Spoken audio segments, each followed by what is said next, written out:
Messieurs, bienvenue à Métro News. Voici les principaux titres qui seront développés aujourd'hui. Une quarantaine d'organisations de défense des droits humains, dont le Centre Karl Lévesque et le collectif 4 décembre, organisent une marche le mardi 29 mars pour dénoncer l'insécurité et notamment le phénomène du kidnapping. L'Association des pharmaciens haïtiens salue la saisie par la police frontalière de plus de 300 caisses de médicaments périmés en provenance du Cap haïtien. Célébration ce mardi de la Journée mondiale de l'eau. L'un des principaux objectifs de cette journée est de soutenir la réalisation de l'objectif de développement durable, eau propre et assainissement pour tous d'ici à 2030. Le thème retenu cette année est « Les eaux souterraines, rendre l'invisible visible ».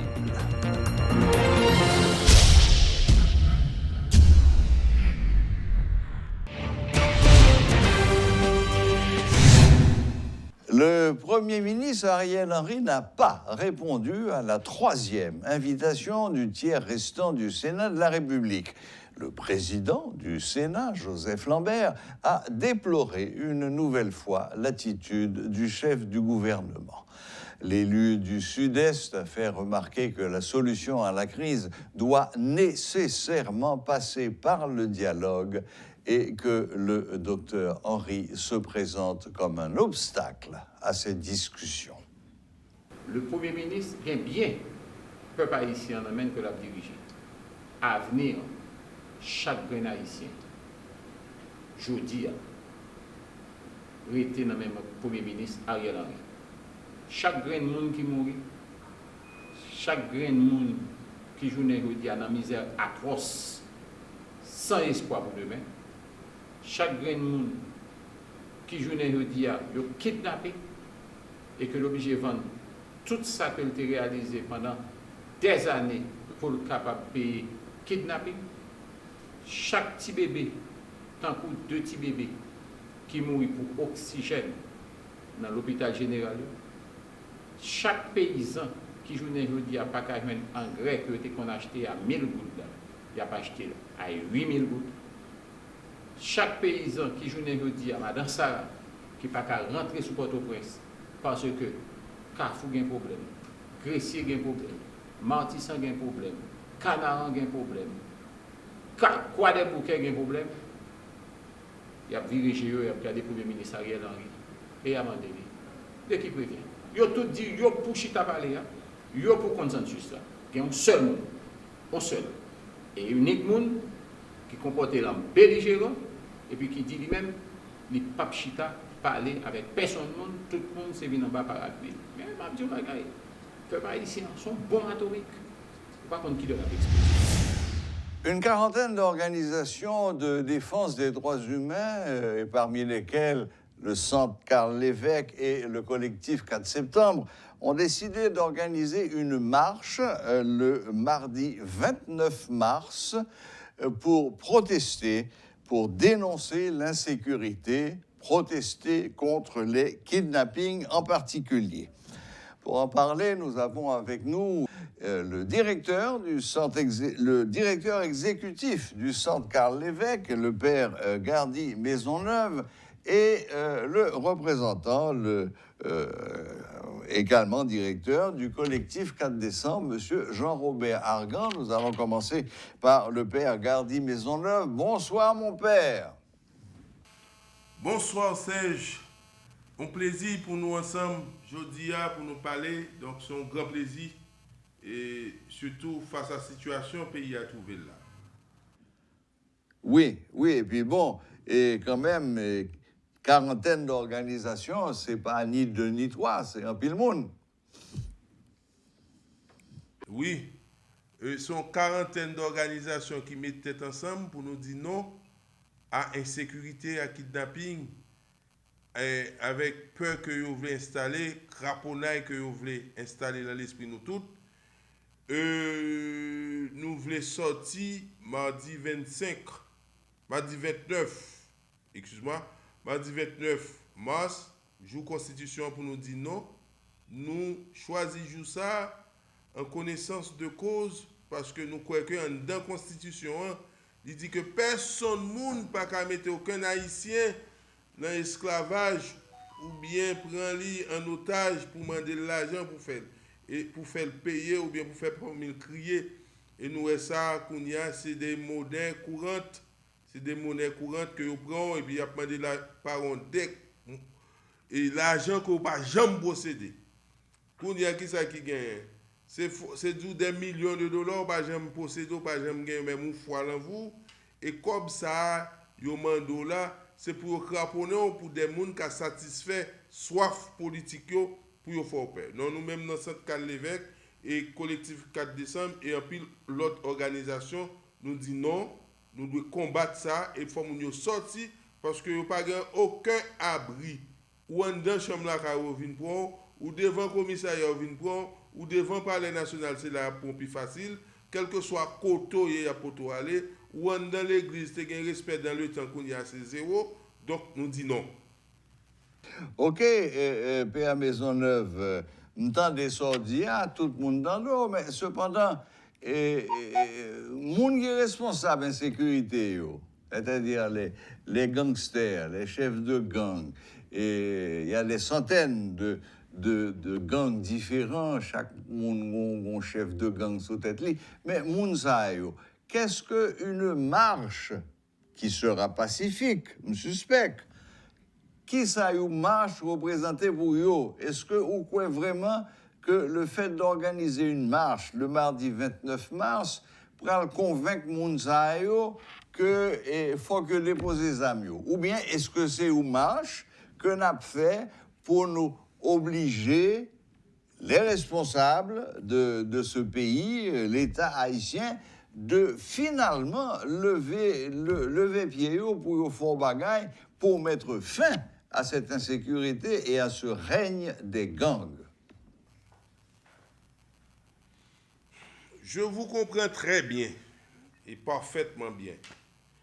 Et nous commencer, ça c'est un principe, c'est un commencement de ça nous gain pour nous faire. Nous sûrs que ça pas suffit, mais nous croyons qu'il faut nous commencer pour nous demander que faut tendre voir nous. Et si on pas fait rien, on a commencé par d'autres initiatives parce que ça pas qu'à continuer comme ça encore. Massa, Jean nous dit là, c'est un commencement. Et prochainement, on apprend d'autres initiatives pour permettre que nous sortions définitivement dans ça que nous y a là. Le pays n'a pas qu'à continuer comme ça. Il faut que nous commencions par un bagage. Nous commençons par marche là. Et après, nous avons commencé que toute population prenne la rue un jour, pas entrer la caille lui-même. Et mettre toute machine dans la rue, bloquer tout côté la police. La police connaît côté les kidnappés, côté à la voie. Il connaît ça au fait avant. Donc, il faut que nous gardions ensemble, ça nous a fait pour nous aider le pays à sortir dans ça. Le commencement, nous avons fait, nous avons sorti mardi, et nous avons en pile l'autre organisation qui dit oui, qui est d'accord pour sortir avec nous, pour nous aller dans la rue, pour nous dire que nous ne sommes pas d'accord à ce qu'a fait là. Pour nous dire que faut que le pays sorti en bas gangster qui a empêché la population de vaquer à l'occupation. Vous comprenez que où marcher, où faut marcher et combien de marches qui fait déjà qui ne règle rien. Mais c'est sûr que marche ça pas comme les autres. Ce n'est pas une marche en plus, ce n'est pas une autre marche, mais c'est une marche qui vient pour nous dire que nous promettons une autre bagaille. Nous voulons faire une autre bagaille. Un groupe citoyen mettez d'accord que faut nous affronter ça qui fait nous peur. Faut que nous garder ça qui fait nous peur et puis pour nous comprendre, pour nous avancer. D'accord. OK. Donc, la marche du 29 mars, c'est disons, sautier apéritif lié, ces trois quêtes-là, Chaïla Vinpita. Oui, oui. Très bien. Bon, merci, Père Maisonneuve. Est-ce que il faut-il parler avec Jean-Robert Argan? Parfait. Bonsoir, Jean-Robert Argan, du collectif 4 décembre. Qu'est-ce que vous souhaitez ajouter à ce que le père Maisonneuve a dit? Bon, je crois qu'il a parlé de l'essence de la marche. Aujourd'hui, on ne va pas faire une marche de plus ou une marche en plus. Aujourd'hui, nous sommes arrivés à un stade où la population, qui est la victime privilégiée de ces prédateurs, de ces terroristes qui ont malin plaisir de procéder au kidnapping avec tout ce que cela comporte comme drame pour la famille, pour le pays. Nous avons dit que c'est nécessaire aujourd'hui que la population prenne position et qu'on finisse, parce qu'on a prouvé énormément que nous avions la faculté de nous adapter à toutes sortes de situations. Mais cette situation dépasse l'entendement. Par ça, je veux dire quoi?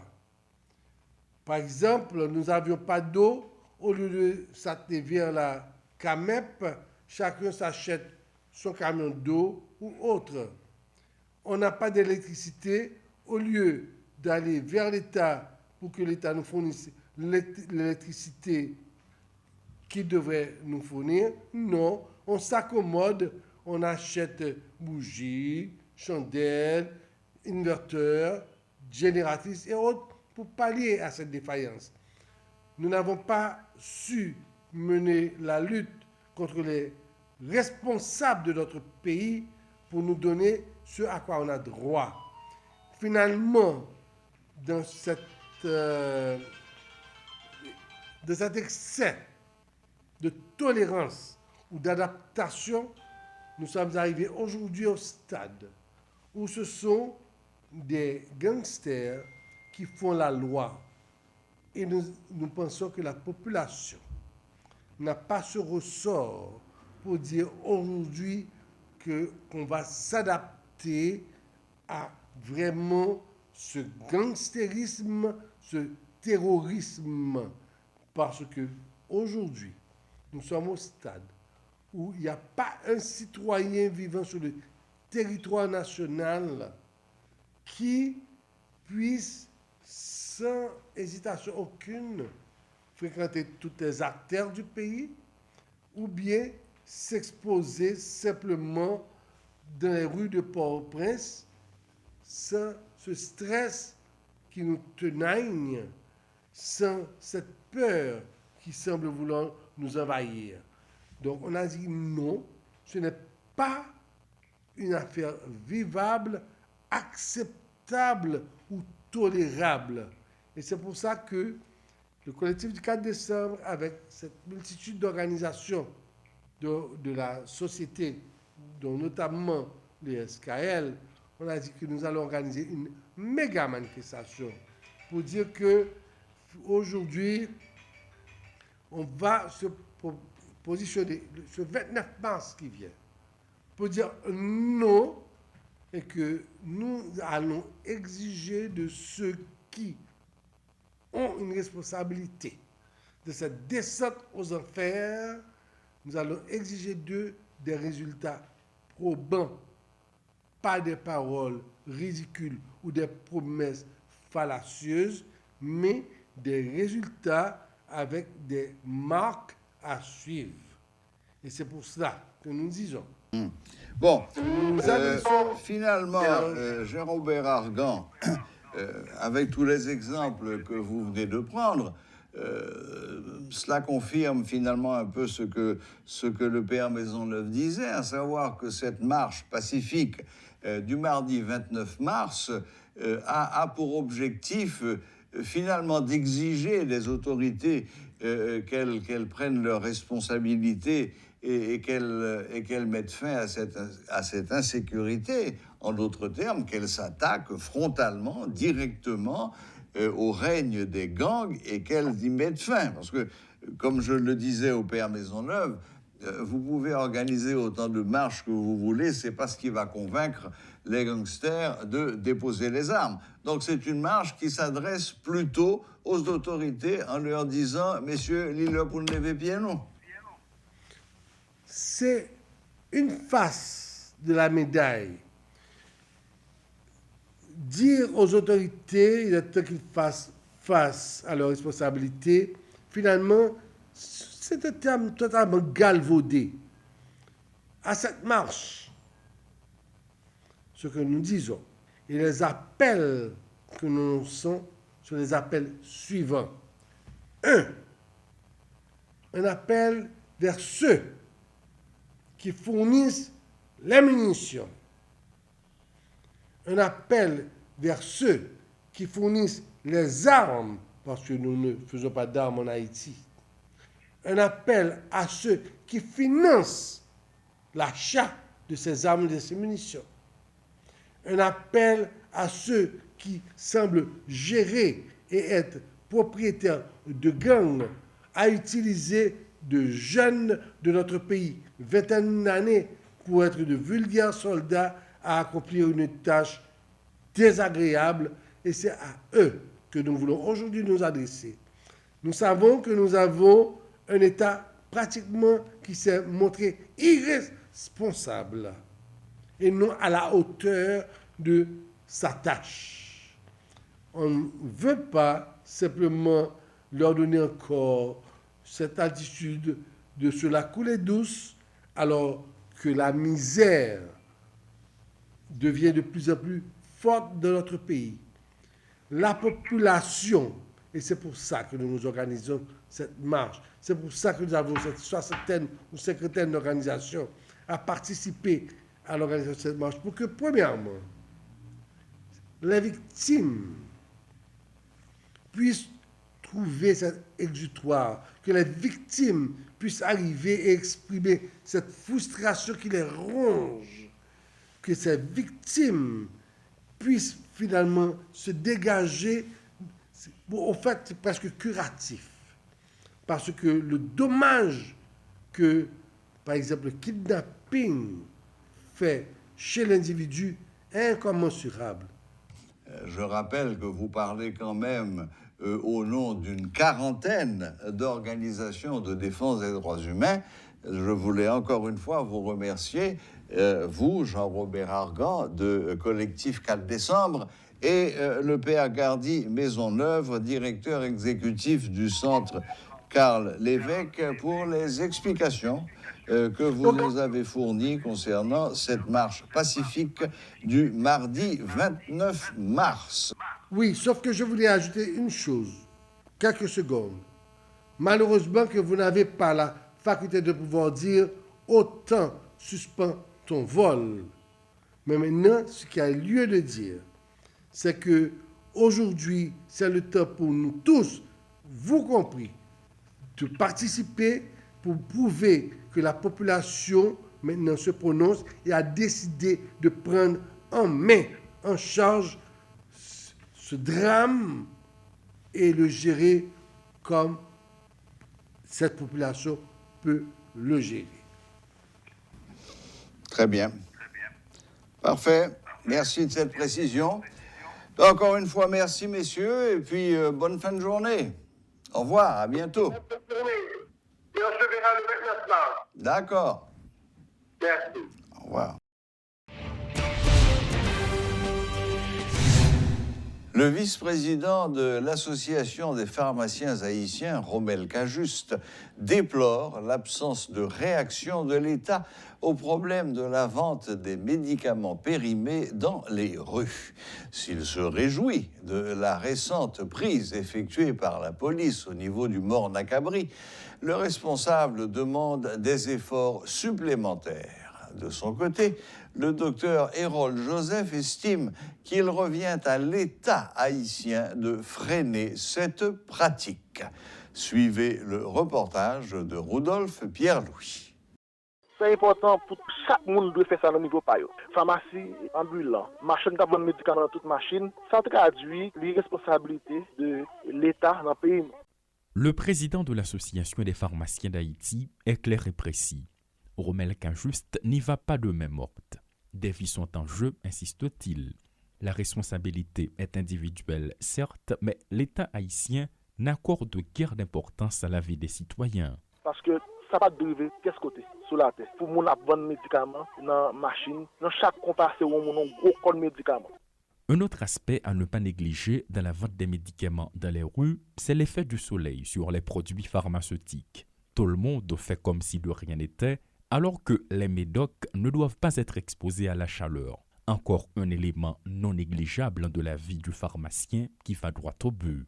Mais quand on prend un médicament, on a fait toute la rue avec le soleil, son médicament qui est déjà périmé avant même l'expirer. C'est-à-dire que le soleil a déjà détruit, retiré tout effet, tout transformer les médicaments en poison. Même si on a le compte d'expression qui est éloignée, c'est des médicaments qui sont juste des poisons. Des usurpateurs qui utilisent faiblesse pays à tout, ou bien qui utilisent yo titre pour faire l'argent au détriment de santé monde. Ce ne sont pas uniquement les marchands qui posent problème, estime M. Cajuste, qui affirme qu'un réseau de faussaires travaille en Haïti. Un point qui attise la curiosité de plus d'un et qui suscite des réflexions profondes. La PNH doit le démanteler à tout prix, insiste-t-il. Il faut que l'État commence à traquer les gens, parce que nous ne pouvons pas parler de sécurité. Sécurité est liée avec la question d'insécurité physique, liée avec la question kidnapping, mais là, c'est une source d'insécurité.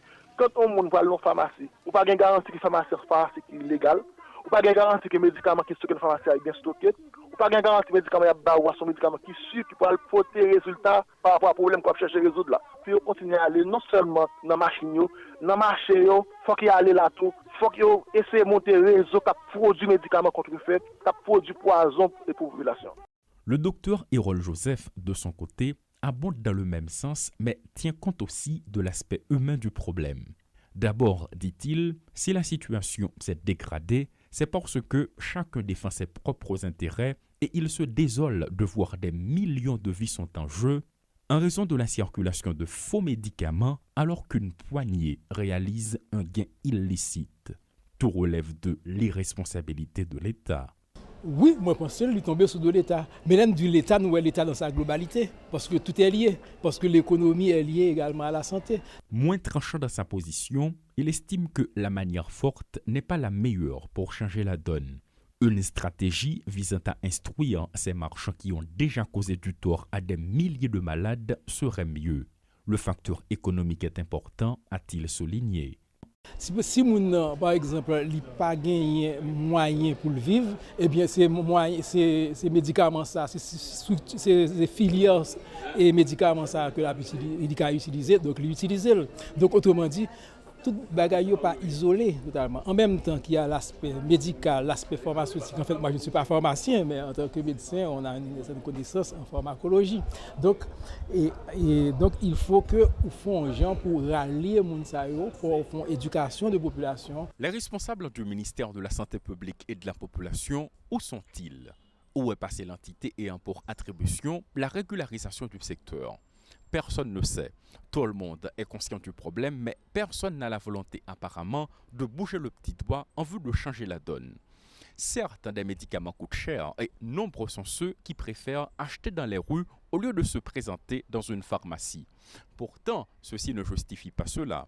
C'est préoccupant et des autorités en sont tellement conscients que de leur côté, elles préfèrent acheter des médicaments sur commande.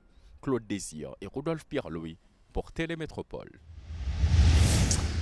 Le service maritime et de navigation d'Haïti, SEMANA, a remis à ses inspecteurs et représentants dans plusieurs départements des matériels visant à protéger les passagers et amateurs en mer et à limiter le plus possible les pertes en vies humaines en cas de naufrage. Selon le directeur Éric Prévost Jr., ces matériels sont entre autres des téléphones intelligents, des classeurs, des flashlights au LED et des gilets de sauvetage. Pour l'instant, la priorité a été accordée aux représentants du SEMANA se trouvant sur l'île de la Tortue, à Belance, Marigot, Anse-à-Pitre, qui sont parmi les zones les plus vulnérables. La journée mondiale de l'eau a été célébrée ce mardi en Haïti. L'un des principaux objectifs de cette journée est de soutenir la réalisation de l'objectif de développement durable, eau propre et assainissement pour tous d'ici à 2030. Le thème retenu cette année est « Les eaux souterraines, rendre l'invisible visible ». Suivez tour à tour les explications du ministre de la Planification et de la Coopération externe, Ricard Pierre, et du directeur de la DINEPA, Guito Édouard. Les organes du ministère se sont engagés et s'engageront encore davantage à assurer de manière transversale une coordination des interventions et fournir l'apport afin de garantir l'efficacité et l'efficience du secteur qui s'inscrit dans les priorités du gouvernement et coïncide spécifiquement à l'ODD 6 des 11 retenus par l'État haïtien. Les chantiers communs comme la reconnaissance officielle de la table sectorielle, l'intégration du budget programme par objectif, l'établissement de solutions intelligentes pour la fourniture des services à tous dans le cadre du PSDH et du schéma national d'aménagement du territoire cohérent et inclusif, le développement d'une approche intégrée de fourniture de services pour des communes de la bande frontalière, les plans de relèvement suite aux catastrophes, notamment le PRISP, dont le montage financier est en cours de finalisation.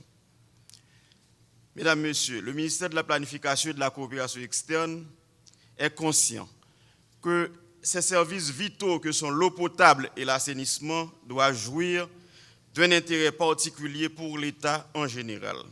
Le ministère est conscient que dans le processus d'arbitrage du financement, un regard particulier devra être porté sur les répartitions de ce financement dans les différentes strates institutionnelles du secteur, tant au niveau de sa régulation et de son développement qu'au niveau de la fourniture des services d'eau potable et d'assainissement. Néanmoins, beaucoup d'efforts sont consentis par le ministère pour l'établissement d'un couloir de communication continue avec les principaux acteurs pour adresser valablement les défis du secteur.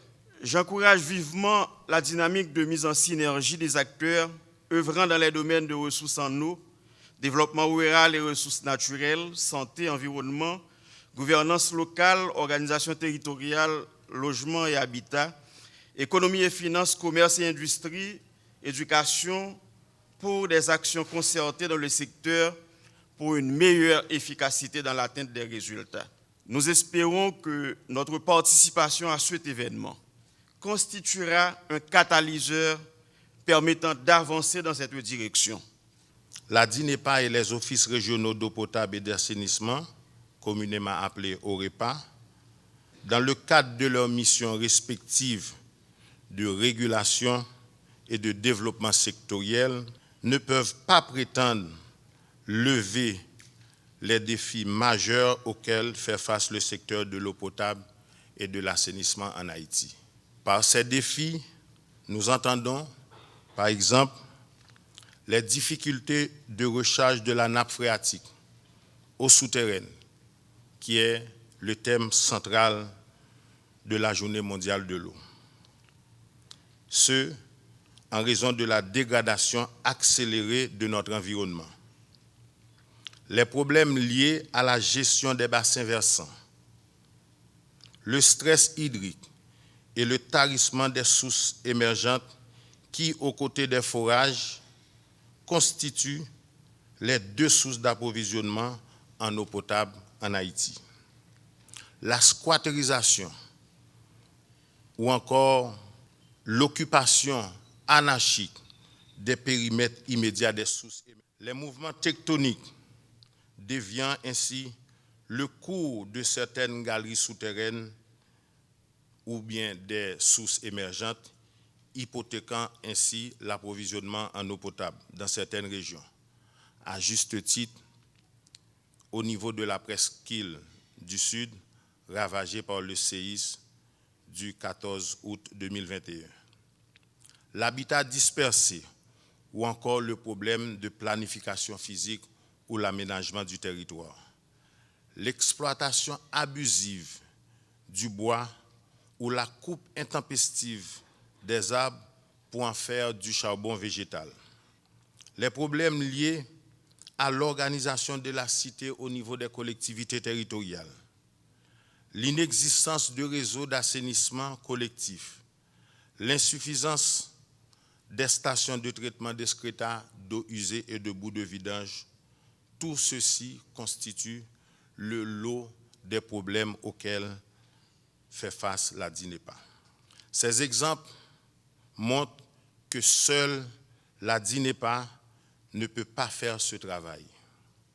Voilà pourquoi la DINEPA s'est inscrite à l'essence de l'intervention du ministre des TPTC, à savoir l'intersectorialité tournée autour d'une vision commune, une maison, une connexion d'eau potable et un service d'assainissement intégré. Ce qui exigerait bien sûr, comme proposé en 2018 par la DINEPA au gouvernement et à la présidence de la République, la nécessité de mettre en place une superstructure ou bien un organe recteur plurisectoriel pour une veille stratégique du secteur de l'eau potable et de l'assainissement en Haïti. La DINEPA salue le plaidoyer du gouvernement haïtien autour de ses partenaires techniques et financiers pour une meilleure gouvernance sectorielle, pour l'augmentation des sources d'approvisionnement en eau potable par la gestion, la maîtrise et l'exploitation des eaux de surface. À cet égard, elle salue l'accompagnement de la Banque interaméricaine de développement pour l'exploitation du barrage Marion de manière à construire un réseau intercommunal reliant ou bien capable d'alimenter les communes, les populations des communes de Grand Bassin, Perche et Terrier-Rouge. Une réconciliation nationale à travers un réveil chrétien, c'est ce que prônent les membres du ministère de l'unité du secteur protestant qui vient de lancer une campagne de sensibilisation à travers des journées de prière. Selon le pasteur Jean-Claude Jean-Baptiste, le pays ne peut plus continuer sur cette voie. Ça qui est triste pour nous, c'est parce que nous, les leaders politiques, nous, beaucoup arriver en temps pour rejoindre une solution dans l'unité. C'est un impératif pour tout leader religieux, unis dans l'amour et le pardon entre eux. Ça va servir nous une force pour pousser les gens qui prennent des décisions politiques pour prendre une bonne direction avec le pays. Pour ça, Micré, avec tout partenaire, décidé de lancer pour la nouvelle année une grosse campagne de prière avec enseignement, pardon et réconciliation, chaque 4e samedi dans le mois sous thème ça, avec pardon et réconciliation nationale là possible. Nous les chrétiens, nous c'est des citoyens. Ça qui traverse le pays, il traverse nous tous. Parce que l'insécurité est arrivée sur nous. Et nous croyons que son devoir est pour nous, pour que nous cherchions une solution pour que nous ayons une solution. Alors, est-ce que l'autre église qui accompagne nous? Oui, plusieurs églises. Et nous allons voir les jours qui va samedi 26 là. Nous voulons dire chaque monde qui attend, qui regarde là, l'heure arrivée pour que nous réalisions, nous essayions toute force qui est à travers le monde, rien pas marché. Chef là, taureau, maître là, le tout-puissant, l'attend nous pour nous venir côté pour faire intervention.